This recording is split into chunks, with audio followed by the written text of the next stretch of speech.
जी नाज़रीन, पाकिस्तान में दहशतगर्दी के जो हालिया वाक़यात हैं उन्होंने एक बार फिर खतरे की घंटी बजा दी। इन वाक़यात ने पाकिस्तान में सियासी इस्तेहकाम और तेज़ी से बेहतर होते हालात ने मुल्क दुश्मन कुव्वतों को हम कह सकते हैं कि बेचैन कर दिए, परेशान कर दिए। कुछ रोज़ पहले नेक्टा के जारी करदा अलर्ट में कोयटा और पेशावर में दहशतगर्दी की कार्रवाइयों का बाकायदा खदशा भी जाहिर किया गया था और हुकूमत ने PDM को जल्द से मुलतवी करने का भी कहा था, आपको याद होगा। और अपोजिशन ने यह मुतालिबा तस्लीम नहीं किया और जलसे के दिन कोयटा के नवाही इलाके में बम धमाका हुआ। दहशतगर्द किसी बड़ी तकरीबकारी में नाकाम रहे।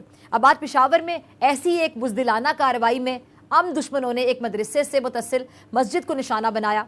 अब एक रोज पहले भारतीय national security adviser Ajit Doval ने आपको बताया कि अपने बयान में बाकायदा धमकी दी। और क्या कहना था उनका कि भारत अब ना सिर्फ अपनी सरजमीन पर बल्कि अपने लिए खतरा बनने वाले दूसरे ममालिक में भी कार्रवाई करेगा। और भारतीय फौज के साबिक ऑफिसर हैं रिटायर्ड मेजर गौरव आर्या, उनका भी बयान काबिल जिक्र है। मौसूफ ने कुछ रोज पहले भारत को पाकिस्तान में मजहबी फिरका वारियत को हवा देने और इसका फायदा उठाने का मशवरा दिया है। अब इस मंसूबे का तखमीना भी मौसूफ की जानिब से 3 से 5 करोड़ लगाया गया है। बिल्कुल सही सुना आपने। इस सारे मंजरनामे के साथ अब पाकिस्तान डेमोक्रेटिक मूवमेंट के जलसे में होने वाले खिताबात को सुन लीजिए, गौर से सुन लीजिए, जहां बलोचिस्तान के लापता अफराद के इंतहाई संजीदा मामले पर मरियम नवाज समेत दीगर जो क़यादत है उसने पॉइंट स्कोरिंग की कोशिश की और वहीं बलोचिस्तान की आज़ाद रियासत की भी बात की गई है। क्या ये कड़ियाँ एक दूसरे से मिलती नजर नहीं आ रही? हम ये तो नहीं कह सकते कि ये इत्तफाक हो सकता है, ये इत्तफाक नहीं है। क्या PDM जलसे में होने वाले मुतालिबात के पीछे हम कह सकते हैं कि भारत ही छुपा हुआ है? इस बारे में बात करने के लिए, इन तमाम सवालात के जवाब तलाश करने के लिए मेरे साथ मौजूद हैं lieutenant general retired Amjad Shoaib साहब, किसी तारुफ के मोहताज नहीं, सीनियर डिफेंस एनालिस्ट हैं। बहुत शुक्रिया जनरल साहब ज्वाइन करने के लिए। जनरल साहब, आपने जैसा कि मैंने इंट्रो में भी बताया कि अजीत डोवल का बयान बाकायदा धमकियां लगाई जा रही हैं, फिर जिनका रिटायर्ड एक मेजर है गौरव आर्या, उसका भी बयान आपने सुना। ये महज इत्तेफाक तो नहीं हो सकता? फिर इस तरह की बुज़दिलाना कार्रवाइयाँ हम देख रहे हैं दहशतगर्दी की, और साथ ही PDM जलसे में जो जनरल साहब ज़बान बोली गई है वही ज़बान भारत से सुनने को मिलती है। अब ये इत्तेफाक तो नहीं हो सकता ना कि वही ज़बान भारत बोले और वही इस जलसे में आके लोग बोलें? बिस्मिल्लाहिर्रहमानिर्रहीम।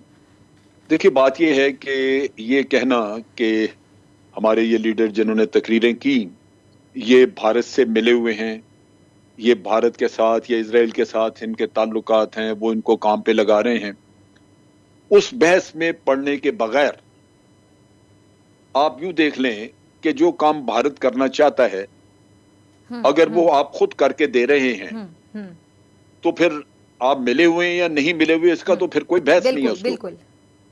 असल चीज तो ये हो गई कि वो काम जो उसने करवाना था वो आपने कर दिया, आप उसके आलाकार बन गए। अब आपको कोई गद्दार कहे ना कहे, मैं उस बहस में पढ़ना ही नहीं चाहूंगा। मुझे तो ये पता है कि आपने अपने मुल्क की खिदमत नहीं की, अपने मुल्क के दुश्मन की खिदमत की, क्योंकि वो ये चाह रहा था, आपने कर दिया। यानी दुश्मन की ज़बान अगर आप बोले या आप दुश्मन के मुंह में अल्फाज डालें तो फिर लम्हा फिक्री है। सॉरी, मैं आपको जरा रोक रही हूँ क्योंकि IG KP की हमारे साथ मौजूद हैं सनाउल्लाह बासी साहब। बहुत शुक्रिया बासी साहब ज्वाइन करने के लिए। आइए, जो अफसोसनाक वाकया पेश है पेशावर धमाके के हवाले से इब्तदाई तहकीकाती रिपोर्ट के बारे में हम आपसे जानना चाहेंगे। कुछ तफसीलात जो आप नाज़रीन के साथ शेयर करना चाहें जो सामने आई अब तक। इतना ही शेयर कर सकता हूँ कि ये जो रिपोर्ट बड़ी है कि 5 से 6 किलोग्राम था एक्सप्लोसिव, और वो टोटल डेट जो कैजुअल्टीज हुई है वो 7 है, और ये रिपोर्ट है अस्पताल की जी। और बाकी तफ्तीश फॉरेंसिक नमूने से चल रही है और इंशाल्लाह जैसे ही ये तफ्तीश आगे बढ़ेगी तो आपको अपडेट किया जाएगा। जनरल साहब, मैं आपकी तरफ वापस आना चाहूंगी। जनरल साहब, आप बात कर रहे थे जी भारत से कि उनकी ज़बान जो है भारत की ज़बान बोलते हैं। अच्छा, जब हम बात करते हैं अगर लापता अफराद की बात की जाए तो मुस्लिम लीग नून की हुकूमत में भी इस तरह अफराद लापता होते थे, तो मरियम नवाज साहिबा को तब ख्याल कभी नहीं आया था जब इनके वालिद मोहतरम यहाँ पे बल्कि बादशाह सलामत की तरह हुकूमत करते थे। अब ये क्या एक कार्ड खेलने की कोशिश कर रही है, इमोशनल कार्ड खेलने की कोशिश कर रही है? कार्ड नहीं, ये इतने झूठे और इतने खुदगर्ज लोग हैं कि अपने मफादात के लिए मुल्क की सलामती दाव लगाते हुए इनको कतन कोई शर्म नहीं आती, कोई कबाहत नहीं महसूस करते, कोई बुरा नहीं समझते। मिसिंग पर्सन का किस्सा जो है ये बड़ा सेंसिटिव है जी। और आप देखिए कि आपको इंटरनेशनली ये फेस करना पड़ जाता है जब आप ही के लोग इस तरह के नारे लगाते हैं तो ह्यूमन राइट्स की ऑर्गेनाइजेशंस और ये मिसिंग पर्सन ऑर्गेनाइजेशन ये आपके ऊपर इल्जाम तराशी करके आपको जलील-ओ-ख्वार करते हैं, बदनाम करना शुरू करते हैं। बिल्कुल। इनको ये कोई पूछे कि जब आपके अपने अदारे आपको बताते हैं कि हमारे पास कोई मिसिंग पर्सन नहीं है, तो आपको अपने अदारे की बात माननी चाहिए या आपको अपने दुश्मनों की बात सुननी चाहिए?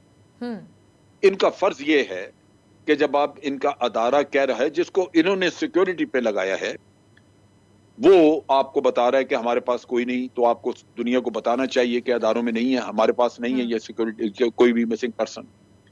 दूसरी बात यह है कि अगर अदारों के पास हो तो किस लिए आज दिन तक ISI ने या किसी अदारे ने किसी से तावान मांगा है कि आपका बंदा तब वापस होगा, आप तावान दें? ये जो कुछ भी कभी कोई अगर कोई उठाया जाता है तो वो तफ्तीश के लिए उठाया जाता है, अपनी नेशनल सिक्योरिटी की जिम्मेदारियों के तहत उठाया जाता है और फिर उसको सजा दी जाती है। इतने तालिबान जिनको सजाए मौत वगैरह ये मिलिट्री कोर्ट से हुई, वो उठाए गए थे।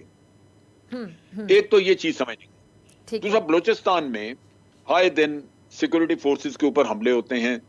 अफगानिस्तान में बैठे हुए हैं बलूच सेपरेटिस्ट, अफगानिस्तान से हटके तो ईरान की सरहद पे बैठे हुए हैं, कई हमले हो चुके हैं ग्वादर साइड पे। मरियम से ये पूछना चाहिए था कि ये जितने वहां पहाड़ों में गए हुए हैं, ये अपने घरों से मिसिंग नहीं है? ये कौन है, किधर से आ गई है? इन लोगों के घरों में जाके पूछो भाई तुम्हारे मिसिंग किधर है? मिसिंग पर्सन ये हैं। अगर किसी के घर में नहीं पता तो वो अलग बात है, या कोई घर से एक्सप्लॉइट कर रहा है इस चीज को कि भाई उधर तो चलेगा, मिलिटेंट बन गया और इधर सरकार को भी बदनाम करना शुरू कर दिया, मुल्क को भी बदनाम करना शुरू कर दिया। दोहरा काम हो गया कि आपकी औलाद जाके लड़ रही है, पहाड़ों में बैठी है या उधर अफगानिस्तान में बैठी है, और आपको उन्होंने काम दिया कि हमें मिसिंग पर्सन डिक्लेयर करके शोर मचाते जाओ ताकि हमारा मकसद पूरा, इनके ऊपर बाहर से प्रेशर आए। ये उसके आलाकार हैं जी। मरियम ने जो हरकत की है, मैं उससे कभी भी सच्चाई और किसी अच्छी खैरखाई वाली बात की तवक्को नहीं करता। जो ये मियां साहब की बच्ची है, बेटी है, मियां साहब वो शख्स हैं जिन्होंने सुप्रीम कोर्ट में सिटिंग प्राइम मिनिस्टर होते हुए दीदा दलेरी से जाली कागजात जमा कराए, कौम के साथ सैकड़ों के हिसाब से झूठ बोले, खाना काबा में बैठ के कहा कि जनाब मैंने मुशर्रफ से कोई भी मैंने एग्रीमेंट नहीं किया। तो मैं उनसे किसी से, उनके बच्चों से किसी से सच्चाई की तवक्को नहीं करता, और मरियम ने बोला भी नहीं कभी सच। जी। और ये भी मैं कभी नहीं जी। ये भी मैं तवक्को नहीं करता कि कभी वो ऐसी बात करेगी जिससे खैरखाई होगी। ठीक है। असल किस्सा क्या है? असल किस्सा ये था कि ये खामोश थे, मियां साहब भी ठीक थे, बाजवा साहब को एक्सटेंशन दिलवानी थी, उसके लिए बड़े सरगर्म थे, सारे वोट दिलवाए, सब कुछ किया। जैसे ही बाजवा साहब ने कहा जी ये मुझसे एनआरओ करवाना चाहते हैं, मैं नहीं कर सकता, ये फट पड़े। अब बाजवा साहब भी बुरे हो गए। अच्छा, यही सवाल जनरल साहब कि जब उनकी एक्सटेंशन के लिए आप वोट दे रहे हैं तो तब बाजवा साहब बहुत अच्छे हैं आपकी नजर में, जब आपको एनआरओ ना मिले, आपकी बात ना सुनी जाए तो वही बाजवा साहब बुरे हो गए। इतना ही आपको इतराज था जो आज आप रो रो के चीख के बता रहे हैं कि इन्होंने, बाजवा साहब आज जवाब दे हैं, आपने ये कर दिया, आपने वो कर दिया, तो यार तोहफा आप लोगों के ऊपर फिर क्यों दिया उनको एक्सटेंशन के लिए? एग्जैक्टली।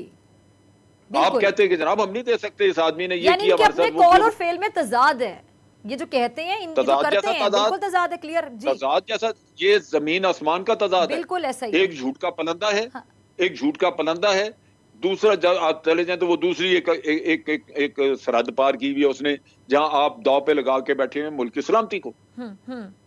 अच्छा, मुल्क की सलामती से मुझे याद है, अब ठीक है जनरल साहब, ये भारत की जो दुश्मनी है वो किसी से ढकी छुपी नहीं है। पाकिस्तान की कामयाबी भारत को कभी बर्दाश्त नहीं होती है, भारत हमेशा मौके की तलाश में रहता है। अब गुज़िश्ता रोज़ वज़ीर आज़म भी अफगानिस्तान से भारत की मुदाखलत की बात कर चुके हैं। अब ऐसे में पूरे हालात को आप कैसे देखते हैं? देखिए, बात यह है, वज़ीर आज़म ने जो कुछ कहा उसके साथ उन्होंने ये भी कहा कि मैं आज भी भारत के साथ अमन कायम करने के लिए तैयार हूँ, अमन के लिए आगे बढ़ना चाहता हूँ। ये बेमौका की, बेवक्त की बात है। वज़ीर आज़म को सोचना चाहिए, जो मुल्क आपके साथ क्रिकेट मैच तक नहीं खेलता उससे अमन क्या मांग रहे हैं? अमन अकेली साइड कोई एक तरफा होता है? नहीं, अमन तो एक दो तरफा अमल है। बिल्कुल, दोस्ती दो तरफा अमल है। जरूरत इस बात की है कि बजाय इसके कि आप कश्मीरियों को दुख दें, अमन की कहानियां सुना के, इस वक्त उनको रीअश्योर करने की जरूरत है। इस वक्त कश्मीरियों को बताने की जरूरत है कि ये आपकी जमीन पे काबिज होना चाह रहे हैं, ये आपकी जमीन, आपका कल्चर, आपका दीन हर चीज दांव पे लगाई हुई है, ये आपको आपसे ये लेना चाहते हैं, तो आपके साथ हैं हम खड़े। अमन ख्वाहिश हो सकती है लेकिन इसलिए नहीं। मेरी तो एक क्लियर इस बारे में एक राय है कि भारत से कभी दोस्ती हो ही नहीं सकती। अगर दोस्ती हो सकती तो पाकिस्तान का वजूद अमल में आता ही ना। दो कौमी नजरिया क्या है, बिल्कुल उनकी सोच डिफरेंट है। और कायदे आजम की आप देखें कि विजन को आप सलाम करें, दूरअंदेशी को सलाम पेश करें कि इतने साल पहले कायदे आजम मोहम्मद अली जिन्ना परख चुके थे हालात को कि आइंदा आने वाले सालों में ये सब कुछ होगा, और वही सब कुछ भारत में हो रहा है। कोई महफूज नहीं है वहां पे, कोई माइनॉरिटी महफूज नहीं है। मुसलमान वहां पे कितना सफर कर रहे हैं।